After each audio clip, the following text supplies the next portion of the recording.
Hello one, hello all, it's the most denim hat, ghost of them all, Caspa in the flesh, and it's time for a review of 21 Savage, American Dream. This is the latest album from Atlanta rapper 21 Savage, who we later found out was from the UK, which does play a role into this album, but not as big and it's not as strong as I would like it to, but we will get into that later. First, I do want to touch on the back catalog of 21 Savage, where he had his debut Savage Mode with Metro Boomin, where I felt like his personality on the mic was very dull, vocals are very underwhelming, and the production was really just as lethargic as him. And moving on from there, we had Issa, which was his debut album, and honestly, I felt there were other tracks on there that I could say were highlights,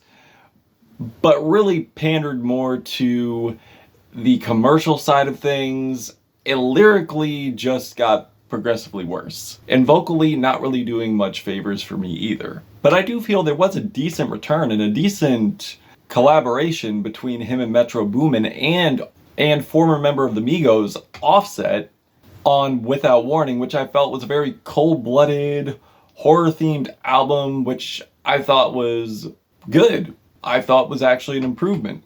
And I definitely felt chemistry between Offset and 21. And then there's Greater Than I Was, which definitely was true. This was greater than he was, where he starts throwing some humor into the mix, and vocally came off of more personality, but I felt like it was a decent album, but he still failed to bring versatility, but it was definitely, hands down, his best project yet, by himself. I would say, as far as a collab goes, his best one is Savage Mode 2, but I would say his best one, collab-wise, with Metro Boomin is Savage Mode 2, easily. Now, 21's never been one of my favorites. I do think he does have honorable mention status, but he would never make my year-end list. I'm not saying that's not a possibility, it definitely is, because on here, he has definitely shown more improvement. And one thing I want to congratulate too, and point out, and how I'm not sure if this was his idea, but on here, there is no auto-tune on here. There's barely any auto-tune on this, which is odd because 21 Savage came from a place of being auto-tuned. Lil Durk has an appearance on here. No auto-tune. He really wanted that raw performance on here.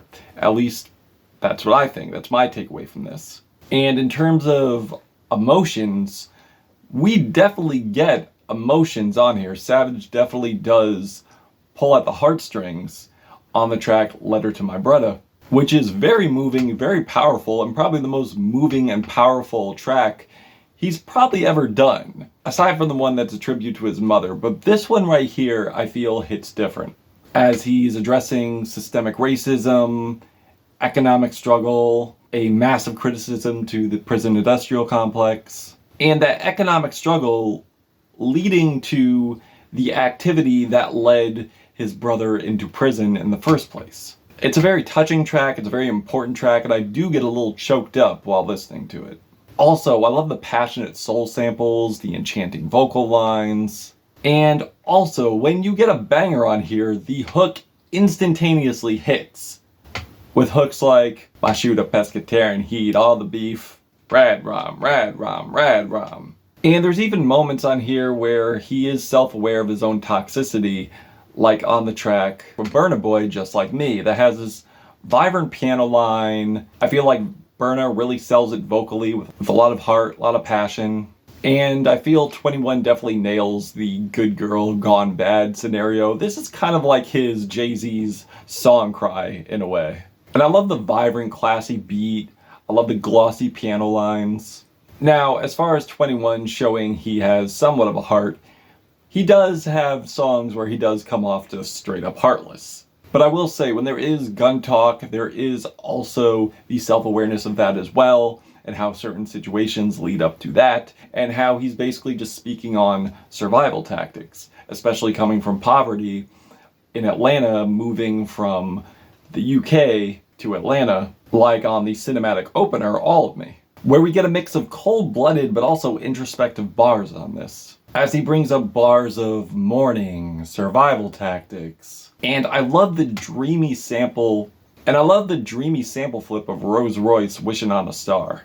But the trap beat and the bass definitely set that fair amount of darkness that this track needs in order for 21 to express his grim realities. And there's also REDRUM, which has a string section that sounds like it would come out of Eraserhead, with these classy, eerie string sections and a foreign vocalist that are very beautiful, by the way, and broken up into these various falsettos. And the way they quiver in the background makes the track sound haunted. And I love how the production is minimal, but yet it gives off so much energy.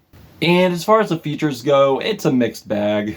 Like on the track NHIE, which is a hypnotic trap cut with Doja Cat, or the eerie, grimy, dark banger Dangerous with Lil Durk, with these crisp drums, levitating vocal samples, and Durk kills it on his verse. And there's also NEENAH, that Nina Simone, where Travis Scott surprisingly comes through with intentional humor, and humor that lands on this verse. I took a ballerina down to the ball dance, met a couple ball players, found a ball stance. Now we in the bathroom, she found a ball face, took some shots and balled out. Now tell me how the stall tastes. And I love the triumphant dramatic opener to this track. And I love the droning cycles and how they coalesce with Travis's speedy, choppy flow. It kind of creates like this cycling portal that's almost entrancing. Along with these rowdy group vocals and 21 delivering this humorous bar saying, "Oh, you usher, you giving out confessions." However, I don't think all the appearances here are fireworks, unfortunately.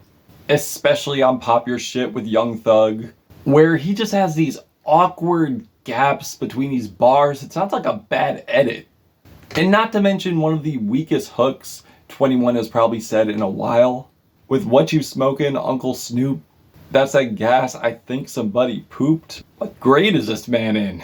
Or Red Sky, where we get these awkwardly placed vocals from Tommy Newport, where his vocals just come off as every early 2010s, mid 2010s cliche you could probably imagine.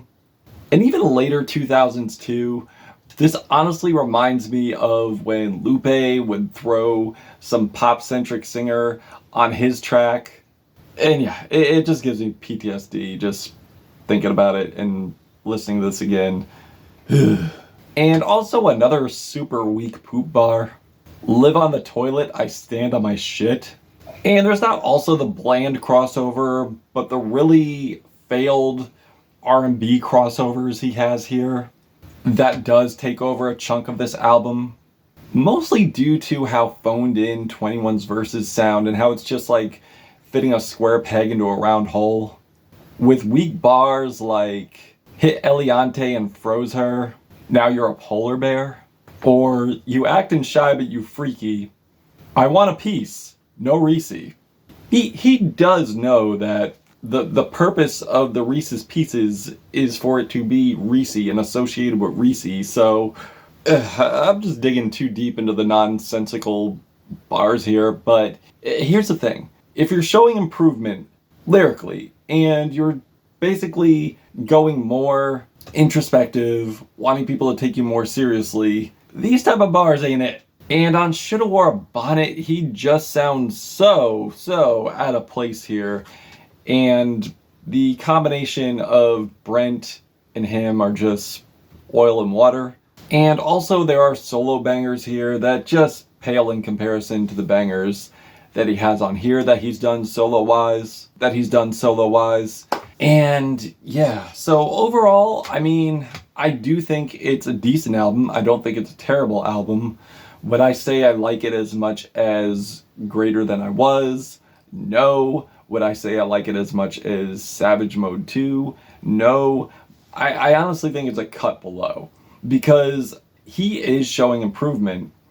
I just don't think the R&B crossovers, the pop crossovers are doing him much favors. And I do wish there was more consistency with the introspection here, or being cold-blooded and keeping the production consistently great. So with that being said, I'm feeling a 3 out of 5 black hearts on this album. Yeah, 3 out of 5. Didn't love it, didn't hate it, but it's decent. What can I say? But that's just what I think. If you've given this album a listen, what did you think? Did you love it? Did you hate it? And why? And that's it. Caspa, Gothic Ghost, 21 Savage, American Dream. Till we meet again.